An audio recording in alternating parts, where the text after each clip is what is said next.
Halo semua, kali ini kita akan belajar bersama tentang tematik ya. Kita akan belajar tentang kehidupan ekonomi terkait keadaan geografis negara-negara Asia Tenggara. Ya.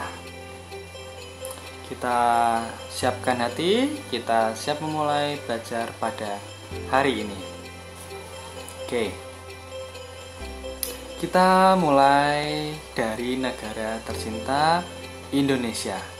Ya, keadaan geografis negara tercinta kita ini adalah merupakan negara kepulauan beriklim tropis ya. Nah, untuk tanahnya itu subur, kemudian wilayahnya perairan yang sangat luas.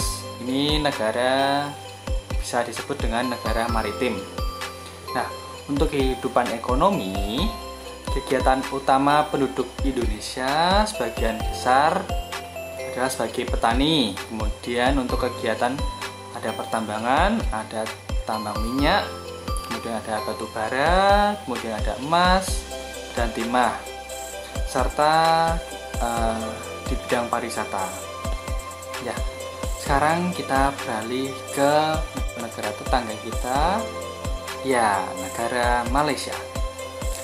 Keadaan geografis negara ini beriklim tropis dengan keadaan alamnya tidak jauh berbeda dengan Indonesia. Mengenai kehidupan ekonomi negara Malaysia, kegiatan utama penduduk Malaysia juga sama seperti di Indonesia adalah sebagian besar petani. Hasil utama negara ini adalah padi, kemudian ada karet, kakao itu coklat, dan kelapa sawit. Kegiatan pertambangan di negara ini adalah timah. Oke, kita beralih ke negara yang ada di Pulau Borneo atau Pulau Kalimantan. Apa ada yang tahu? Selain Indonesia, Malaysia, dan satu lagi negara? Iya, negara Brunei Darussalam. Nah, keadaan geografis negara ini dataran rendah, rawa, kemudian beriklim tropis dengan curah hujan tinggi ya. Untuk kehidupan ekonomi di Brunei Darussalam, kegiatan utama penduduknya bekerja di sektor pertambangan. Negara ini termasuk negara makmur di Asia Tenggara ya, dengan penghasilan minyak bumi dan gas alamnya.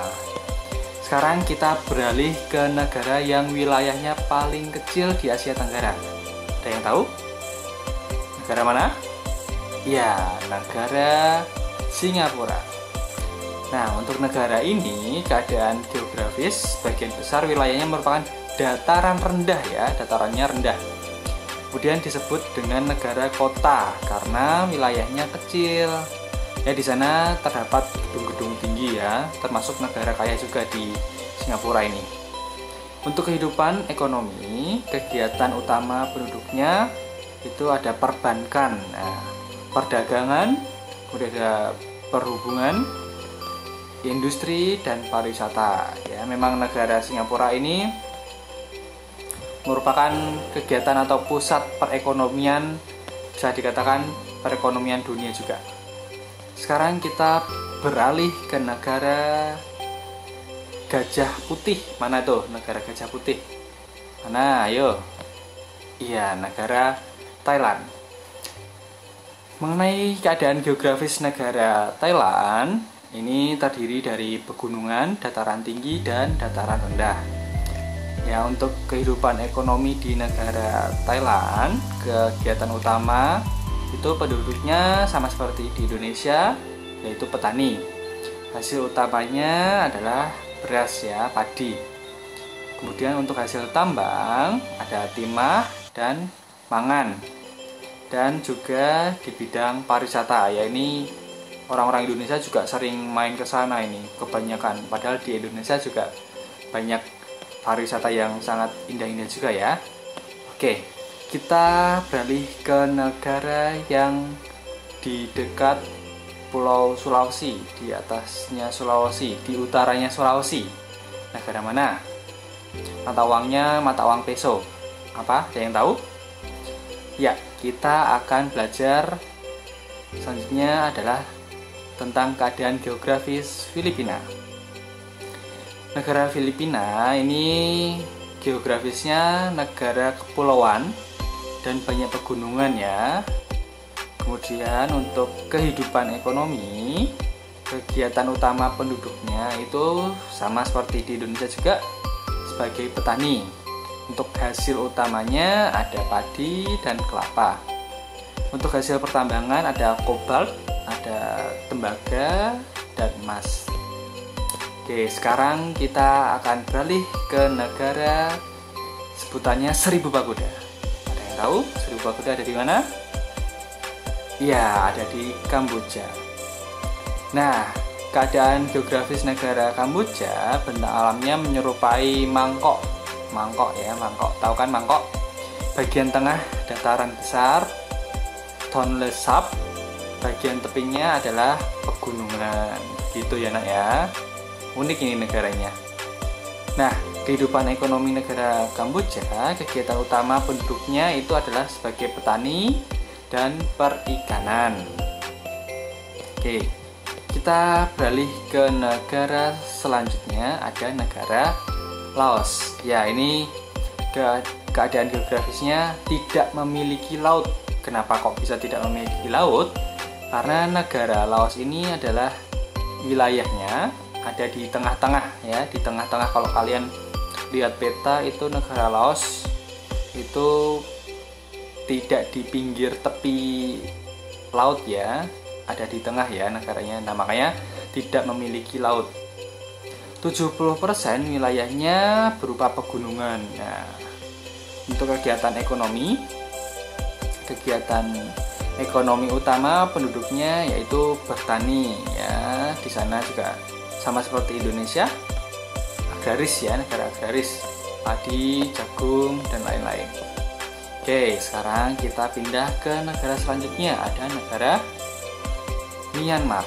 Ya, keadaan geografis negara Myanmar, bentang alamnya terbagi menjadi 4 wilayah. Ya, ada pegunungan utara, pegunungan barat, dataran rendah, dan plato. Kemudian untuk kehidupan ekonominya, sebagian penduduknya bekerja di pertanian. Ini sebagian besar ya. Oke, sekarang kita ke negara berikutnya.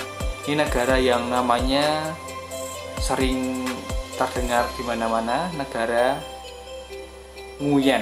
Nah, itu kenapa Nguyen? Karena memang penduduknya banyak yang memakai nama Nguyen. Oke, negara mana? Iya, negara Vietnam. Mengenai keadaan geografis negara Vietnam, wilayahnya ini meliputi dataran rendah, pantai, bukit-bukit, dan gunung-gunung. Untuk kehidupan ekonomi, negara agraris, penghasilannya itu ada beras, kopi, teh, tebu, dan jagung. Untuk hasil pertambangan, ada batu bara juga di sana ya. Sedangkan hasil industri, bahan kimia, semen, dan perkapalan. Wah, keren ya.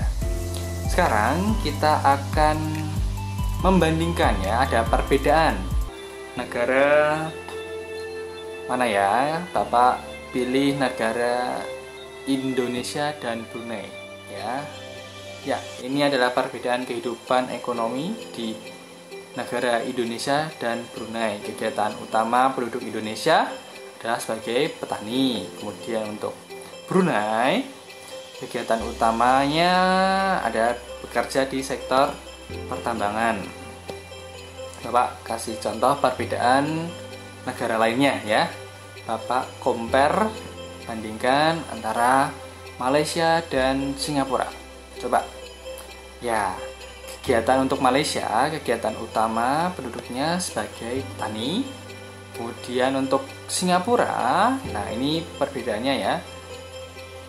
Untuk Singapura, kegiatan utama penduduknya sebagai perbankan, perdagangan, perhubungan, kemudian ada industri dan pariwisata. Oke, baik. Begitu saja penjelasan dari Bapak. Semoga video ini bermanfaat untuk kalian.